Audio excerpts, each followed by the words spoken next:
Hello everybody, आज का हमारा टॉपिक है scalar field, vector field and gradient of a scalar field. आज के टॉपिक में हम बात करेंगे कि फील्ड क्या होता है, स्केलर फील्ड क्या होता है, वेक्टर फील्ड क्या होता है और स्केलर फील्ड की हम ग्रेडियंट कैसे निकालते हैं और ग्रेडियंट का फॉर्मूला क्या होता है, जनरल फॉर्मूला। इससे पिछले टॉपिक में हमने वेक्टर डिफरेंशियल ऑपरेटर हमने पढ़ा था, साथ में लैप्लाशियन ऑपरेटर पढ़ा था, वेक्टर क्वांटिटीज़ के बारे में हमने पढ़ा था। तो अगर आपने वो वीडियो नहीं देखी तो उसे भी ज़रूर देख लें मेरे चैनल की प्लेलिस्ट में जाके। आज की हम बात करते हैं कि पहले फील्ड क्वांटिटीज़ क्या होती हैं। Those quantities that can be denoted as a function of points, function of position of a point in a space are known as field quantities. अगर हम किसी भी क्वांटिटी को किसी स्पेस में पॉइंट्स से डिनोट कर सकते हैं कि यहाँ पर उस क्वांटिटी की वैल्यू ये है, यहाँ पर ये है, यहाँ पर ये है, और ये जो है पॉइंट्स की फॉर्म में, हम पॉइंट्स के फंक्शन की फॉर्म में डिनोट कर सकते हैं, तो उस क्वांटिटी को हम बोलते हैं फील्ड क्वांटिटी। और फील्ड क्वांटिटीज़ दो टाइप्स की होती हैं, scalar field and vector field. Scalar field यानी कि स्केलर क्वांटिटीज़ जो होती हैं वो स्केलर फील्ड में आती हैं, और जो वेक्टर क्वांटिटीज़ होती हैं उन्हें हम वेक्टर फील्ड कहते हैं। तब एक एग्जाम्पल से हम समझेंगे, स्केलर फील्ड को हम समझते हैं, फिर आपको समझ में आ जाएगा आसानी से, फिर हम वेक्टर फील्ड को समझेंगे। पहले हम बात करते हैं स्केलर फील्ड की। तो स्केलर फील्ड को समझने के लिए हम एक स्केलर क्वांटिटी लेते हैं और उस स्केलर क्वांटिटी का नाम है फाई। एक जनरल क्वांटिटी हमने ले लिया फाई। अगर फाई से ना समझ में आए तो आप इलेक्ट्रिकल पोटेंशियल से समझ सकते हो। अगर आपने 12th क्लास पास किया तो इलेक्ट्रिकल पोटेंशियल का फॉर्मूला आपको पता होगा कि अगर आपके पास में एक 3 डायमेंशनल स्पेस है, ये एक्स एक्सिस है, ये वाई एक्सिस है और ये जेड एक्सिस है, और यहाँ पर सेंटर पे आपका प्लस क्यू चार्ज रखा हुआ है और आपको आर डिस्टेंस पे पोटेंशियल निकालना है, तो पोटेंशियल यानी कि इलेक्ट्रिकल पोटेंशियल फॉर्मूला क्या होता है, electrical potential V equal to होता है 1/4 पाई एप्सिलॉन नॉट के Q/R, जहाँ R क्या है, इस पॉइंट की पोजीशन है, जिस पॉइंट पे हमें निकालना है। लेट ये पॉइंट A है, तो यहाँ पे पोटेंशियल का फॉर्मूला आ गया 1/4 पाई एप्सिलॉन नॉट Q/R। तो ये एक स्केलर क्वांटिटी है और R डिस्टेंस पे हमें अगर पोटेंशियल निकालना है तो हमें इसमें पोजीशन हमें रखनी पड़ेगी। R क्या है, पोजीशन, यानी कि पोजीशन ऑफ ए है, तो पोजीशन हमें रखनी पड़ेगी। अगर वेक्टर की टर्म में बात करें तो वेक्टर आर जो है वो पोजीशन है, तो पोजीशन का हमें ध्यान रखना पड़ेगा। बस उसकी डायरेक्शन को हटा देना है, उसके पोजीशन के मैग्नीट्यूड को यहाँ रख देना है। तो यहाँ पर इस पॉइंट पर क्या होगा, पोटेंशियल अलग होगा, किसी अदर पॉइंट पे पोटेंशियल अलग हो सकता है, यहाँ पे अलग हो सकता है, यहाँ अलग हो सकता है, यहाँ अलग हो सकता है, और सारे के सारे पॉइंट्स किसी ना किसी पोटेंशियल को जरूर डिनोट करेंगे। तो यहाँ पर हम पोटेंशियल को इस 3 डायमेंशनल स्पेस में हम पॉइंट्स से डिनोट कर सकते हैं। इसीलिए पोटेंशियल कैसी क्वांटिटी है, एक फील्ड क्वांटिटी है, ठीक है, और वो भी स्केलर फील्ड क्वांटिटी है। इसी तरह से इलेक्ट्रिकल पोटेंशियल से अलग अगर हम बात करें तो मैग्नेटिक पोटेंशियल भी हो सकता है, या ग्रेविटेशनल पोटेंशियल हो सकता है, या डेंसिटी हो सकती है, डेंसिटी, या टेम्परेचर हो सकता है। तो ये सब क्वांटिटीज़ कैसी हैं, ये स्केलर क्वांटिटीज़ हैं और ये सब फील्ड क्वांटिटीज़ हैं। तो ये इनके एग्जांपल हो गए स्केलर फील्ड के, electrical potential, magnetic potential, density, temperature या ग्रेविटेशनल पोटेंशियल। तो ये सब जो है स्केलर फील्ड है। स्केलर फील्ड में एक खास बात ये होती है कि अगर हम r डिस्टेंस पे पॉइंट A ले रहे हैं और r डिस्टेंस पे ही एक पास का एक दूसरा पॉइंट ले रहे हैं B, तो B पर भी पोटेंशियल उतना ही होगा जितना A पर है, बिकॉज r जो है वो डिस्टेंस सेम है, उसमें डायरेक्शन तो है ही नहीं।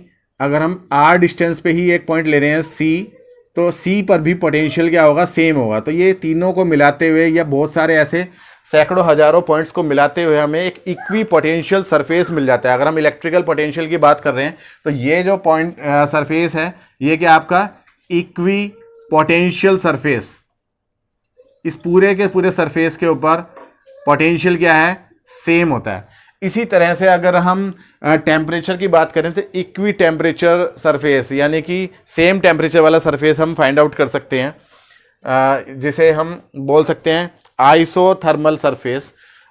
पूरे सरफेस के ऊपर टेम्परेचर क्या रहेगा, वहाँ पर सेम रहेगा। इसी तरीके से इक्वी पोटेंशियल अगर हम मैग्नेटिक फील्ड के लिए भी हम सरफेस फाइंड कर सकते हैं, तो ये एक सरफेस की फॉर्म में हम डिनोट कर सकते हैं किसी स्केलर फील्ड को, यानी scalar field can be denoted as a surface. तो ये एक सरफेस है, एक दूसरा सरफेस हो सकता है, एक तीसरा सरफेस हो सकता है, और सारे जो सरफेसेस होंगे एक सरफेस के ऊपर उस फील्ड की वैल्यू सेम रहेगी, लेकिन पास वाले दूसरे सरफेस के ऊपर उसकी वैल्यू चेंज हो जाएगी।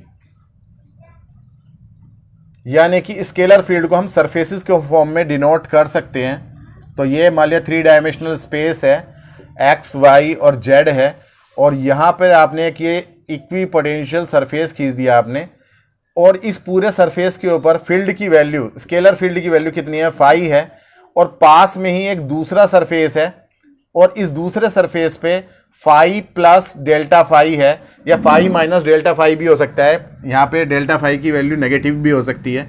तो ये एक इक्वी पोटेंशियल सरफेस मान लो, ये दूसरा एक इक्वी पोटेंशियल सरफेस मान लो, या स्केलर फील्ड का सरफेस मान लो। तो ये स्केलर फील्ड है, और मान लिया यहाँ पे हम पहले इस पॉइंट पे थे, पॉइंट का नाम था ए, और इस ए पॉइंट की पोजीशन थी वेक्टर आर।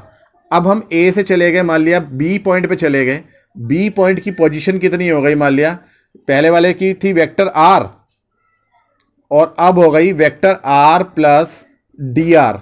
इसमें डी आर जो है, ये वाला जो वेक्टर आया है, ये वेक्टर डी आर है, तो डी आर इंक्रीमेंट हो गया।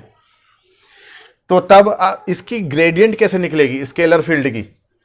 हम सबसे शॉर्टेस्ट वे में जाएंगे इस सरफेस से दूसरे सरफेस तक, और शॉर्टेस्ट वाला ये वाला आएगा, इसे हम बोलेंगे डी एन।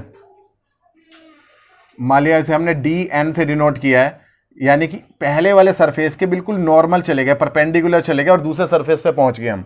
तो यहाँ से यहाँ तक की जो शॉर्टेस्ट डिस्टेंस है वो डी एन है, यानी डी एन भी एक तरीके का डी आर है, वेक्टर डी आर ही है, लेकिन सबसे छोटा डी आर है। सबसे छोटे रास्ते से गए हम एक सरफेस से दूसरे सरफेस तक।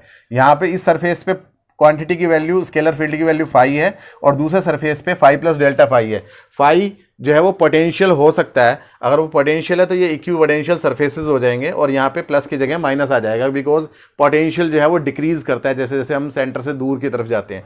तो यहाँ पर सबसे छोटे रास्ते से जब हम जाते हैं, तो जब हम इसका डिफ्रेंशिएशन करते हैं, delta phi over delta n, n यानी कि नॉर्मल, यानी कि सबसे छोटे रास्ते की रेस्पेक्ट में डिफ्रेंशिएशन करते हैं, और इसमें एन कैप से मल्टीप्लाई कर देते हैं। एन कैप जो है वो यूनिट वेक्टर है इस डायरेक्शन में, तो तब इसी को हम बोलते हैं ग्रेडियंट ऑफ स्केलर फील्ड। यही क्या हो जाता है, आपका ग्रेडियंट बन जाता है। और ग्रेडियंट का मतलब rate of change of quantity, और वो भी maximum rate of change of quantity. Maximum इसलिए क्योंकि डेल्टा एन सबसे छोटा है, डिनोमिनेटर छोटा हो जाएगा तो पूरी क्वांटिटी बढ़ जाएगी। तो ग्रेडियंट ऑफ स्केलर फील्ड या स्केलर क्वांटिटी, ये मैक्सिमम रेट ऑफ चेंज है, रेट ऑफ चेंज, इसी को हम बोलते हैं ग्रेडियंट। ठीक है, अगर 3 डायमेंशन में हमें एक्स वाई और जेड एक्सिस के अलोंग हम unit vectors I cap, J cap and के कैप मान लें, आई कैप, जे कैप एंड के कैप मान लें, तो ग्रेडियंट का दूसरा फॉर्मूला हम निकाल सकते हैं, और वो होता है डेल्टा फाई। फाई का अगर हमें ग्रेडियंट निकालना है तो उसे हम डेल्टा ऑपरेटर लगा देंगे, वेक्टर डिफरेंशियल ऑपरेटर हम यहाँ अप्लाई कर देंगे, तो इसी को हम बोलते हैं ग्रेडियंट। यानी कि डेल ओवर डेल एक्स, जैसे यहाँ डेल ओवर डेल एन आया था, तो यहाँ पे 3 एक्सिस के along del over del X into I cap plus del over del Y into J cap plus del over del Z into K cap. ये जो है इस ऑपरेटर, ये ऑपरेटर है, इसके बारे में और जानना हो तो आप मेरी पिछली वीडियो को देख सकते हैं चैनल की प्लेलिस्ट में जाके, और ये फाई के ऊपर अप्लाइड है। तो यही क्या है, आपका ग्रेडियंट है, यानी कि maximum rate of change of quantity is known as gradient. ये फिजिकल मीनिंग है, और इसे डेल्टा फाई से डिनोट हम करते हैं। ये तो हो गया आपका स्केलर फील्ड। वेक्टर फील्ड जो होता है, अब हम बात करते हैं वेक्टर फील्ड की। जो वेक्टर फील्ड होता है उसमें वेक्टर क्वांटिटीज आती हैं। वेक्टर फील्ड के एग्जांपल है जैसे कि इलेक्ट्रिक फील्ड, मैग्नेटिक फील्ड या ग्रेविटेशनल फील्ड, ये सब क्या है, आपके वेक्टर फील्ड है। क्योंकि अगर आप किसी स्पेस में, जैसे कि ये 3 डायमेंशनल स्पेस ही ले लो, एक्स, वाई और जेड, सपोज आपने इलेक्ट्रिक फील्ड लिया, प्लस क्यू चार्ज यहाँ रखा हुआ है, आर डिस्टेंस पे आप इस पॉइंट पे आप निकाल रहे हो इलेक्ट्रिक फील्ड की का फॉर्मूला देख रहे हो, तो इलेक्ट्रिक फील्ड का फॉर्मूला होता है 1/4 पाई एप्सिलॉन नॉट के और q upon r square. R क्या है, यहाँ से लेकर यहाँ तक की डिस्टेंस और इसकी पोजीशन है एक तरीके से, तो पोजीशन ऑफ पॉइंट ए उसका स्क्वायर हो रहा है, उसके मैग्नीट्यूड का स्क्वायर हो रहा है, और साथ में इसमें डायरेक्शन आती है आर कैप। तो पास पास के 2 पॉइंट्स पर इलेक्ट्रिक फील्ड सेम नहीं हो सकता। ये नहीं है कि ए पॉइंट पे जैसे इलेक्ट्रिक फील्ड जितना है उतना ही पोटेंशियल की तरह यहाँ पे बी पॉइंट पे भी उतना ही हो, बिकॉज यहाँ पे आर कैप जो है वो चेंज हो जाएगा, उसकी डायरेक्शन चेंज हो जाएगी। तो इलेक्ट्रिक फील्ड जो है वो हर एक पॉइंट पे अलग अलग होता है। और अगर हम इस लाइन में देखें तो आर कैप जो है वो सेम डायरेक्शन में आ रहा है, तो इलेक्ट्रिक फील्ड लाइंस को हम लाइंस की फॉर्म में डिनोट कर सकते हैं, यानी कि वेक्टर फील्ड को हम लाइंस की फॉर्म में डिनोट कर सकते हैं। ये जो लाइंस हैं ये किसी भी स्पेस में वेक्टर फील्ड को डिनोट करती हैं, जैसे कि इलेक्ट्रिक फील्ड लाइंस जो हैं वो वेक्टर स्पेस को डिनोट करती हैं, या फिर मैग्नेटिक फील्ड लाइंस हैं, या ग्रेविटेशनल फील्ड लाइंस हैं, या कोई अगर लिक्विड फ्लो कर रहा है तो उसका जो फ्लो की लाइंस हैं वो जो है आपको वेक्टर फील्ड को डिनोट करती हैं। तो वेक्टर फील्ड जो होता है वो लाइंस की फॉर्म में होता है, जबकि स्केलर फील्ड जो है होता है वो आपके लेयर्स ऑफ एरिया की फॉर्म में होता है। और अगर हम किसी भी पॉइंट पर वेक्टर फील्ड देखना चाहें तो जैसे हम इस पॉइंट पे देखते हैं तो वेक्टर फील्ड इस डायरेक्शन में आएगा, तो इस स्केलर फील्ड के परपेंडिकुलर होगा। अगर दोनों आपस में रिलेटेड है तो स्केलर फील्ड के परपेंडिकुलर होगा वेक्टर फील्ड। वेक्टर फील्ड को हम स्केलर फील्ड की ग्रेडियंट की फॉर्म में डिनोट कर सकते हैं, जैसे डेल्टा फाई जो है, अगर हम पोटेंशियल का ग्रेडियंट देखें, पोटेंशियल का ग्रेडियंट क्या आ जाता है, इलेक्ट्रिक फील्ड आ जाता है, यानी E इज इक्वल टू होता है माइनस का डी फाई और डी एक्स, या इसे आप ऐसे भी लिख सकते हो, vector E is equal to होता है माइनस का delta phi, gradient of phi. Phi की जगह आप पोटेंशियल ले रहे थे तो पोटेंशियल लिख लो, V से अगर आप पोटेंशियल को दिखा रखा है इलेक्ट्रिकल पोटेंशियल को, तो माइनस का del d v over d x, ये होता है आपका इलेक्ट्रिक फील्ड। यानी कि आप किसी वेक्टर फील्ड को as a gradient of scalar field अगर आप लिख सकते हो तो तब उस वेक्टर फील्ड को आप बोलते हो नॉन कर्ल वेक्टर फील्ड। तो इलेक्ट्रिक फील्ड जो है उसे हम लिख सकते हैं in terms of gradient of scalar potential, तो हम इसे बोलते हैं नॉन कर्ल है, ये कर्ल नहीं है, नॉन कर्ल इलेक्ट्रिक फील्ड। तो उम्मीद है कि आपको समझ में आ रहा होगा। और ये वेक्टर फील्ड जो है वो भी एक पोजीशन का ही फंक्शन है, यानी कि पूरे स्पेस में अलग अलग पॉइंट्स पे अलग अलग वैल्यूज आएगी, तो इसलिए फील्ड है। फील्ड का मतलब है कि कहीं पर भी हम पोजीशन की फॉर्म में अगर हम दिखा सकते हैं उस क्वांटिटी को तो वो एक फील्ड क्वांटिटी हो जाती है। तो उम्मीद है कि आपको समझ में आया होगा। मिलते हैं अपनी नेक्स्ट वीडियो में, तब तक के लिए थैंक यू।